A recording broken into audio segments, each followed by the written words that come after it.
Bonsoir à toutes et à tous. Je me présente, je m'appelle François Vernet, je suis chef du département génie industriel et maintenance.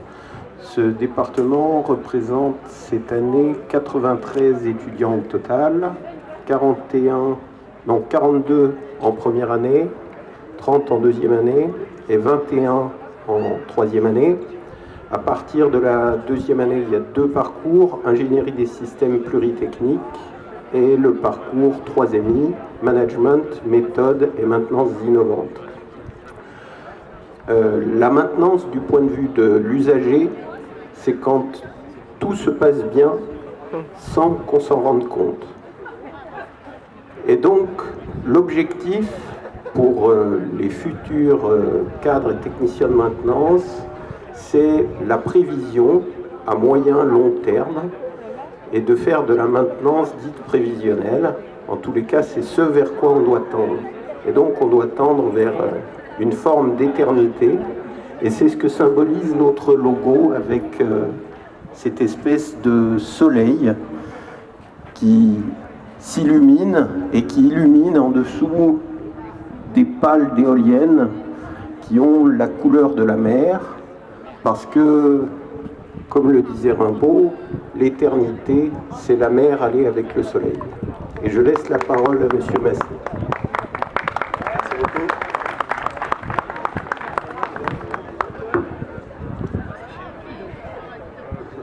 Bonsoir. Quand on m'a dit de faire un petit discours de 3 minutes pour présenter ma formation,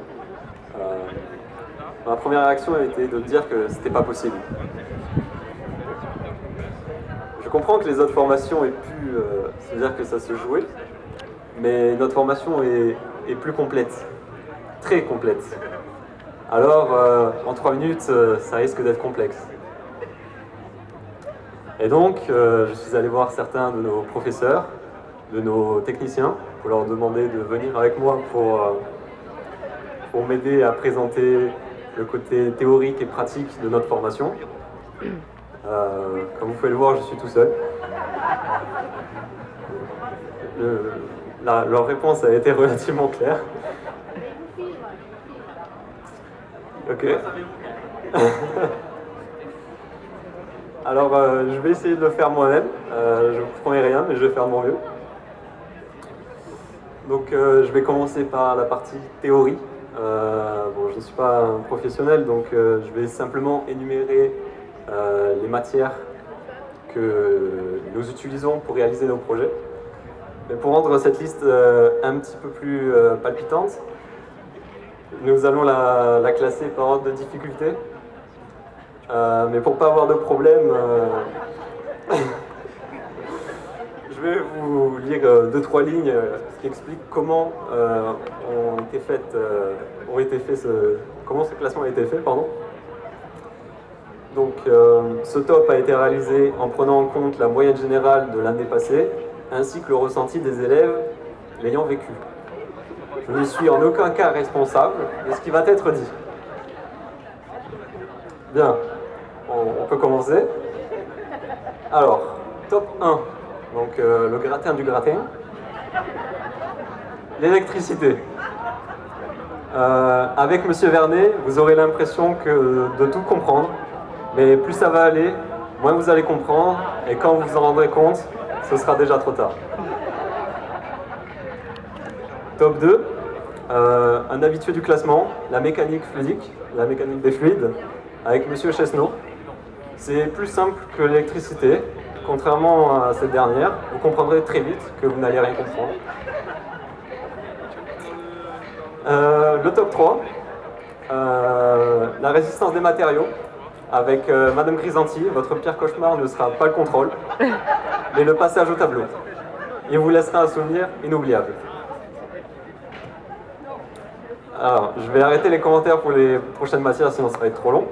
Mais hormis ces 3 matières, il y a de l'automatisme, des maths, de la mécanique, de l'électronique, de l'informatique, etc.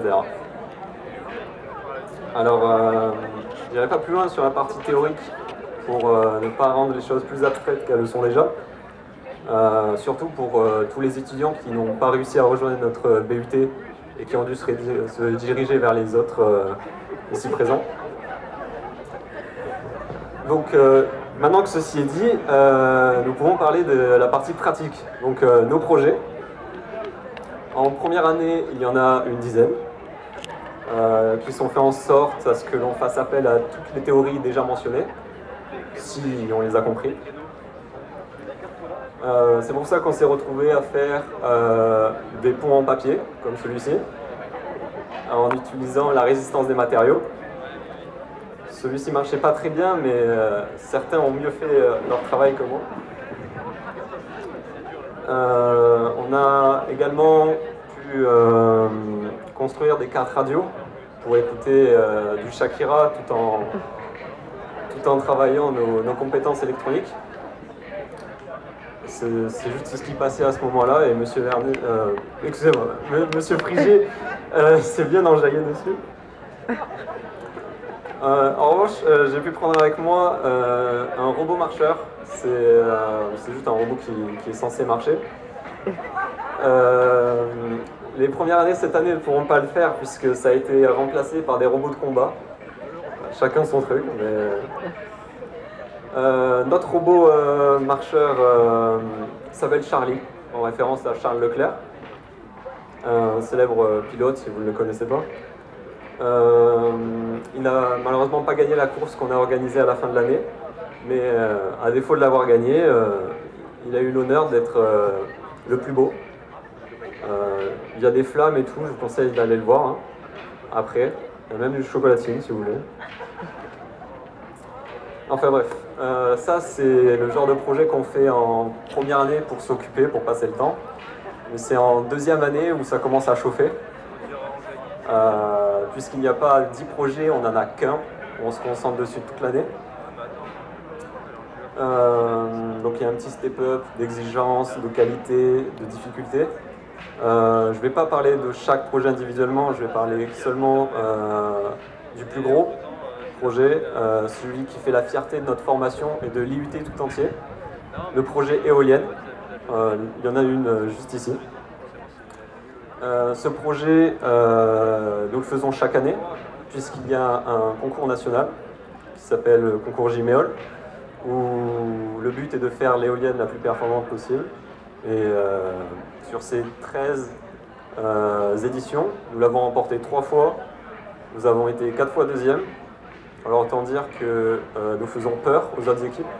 Nous sommes un peu l'alligator des marais, le requin des bassins. On ne laisse pas indifférent à l'échelle nationale, c'est ce que je voulais dire, vous m'avez compris. C'était donc avec fierté que j'ai pu présenter aujourd'hui cette formation qui fait rayonner l'IUT de Perpignan à l'échelle nationale. Merci de votre attention.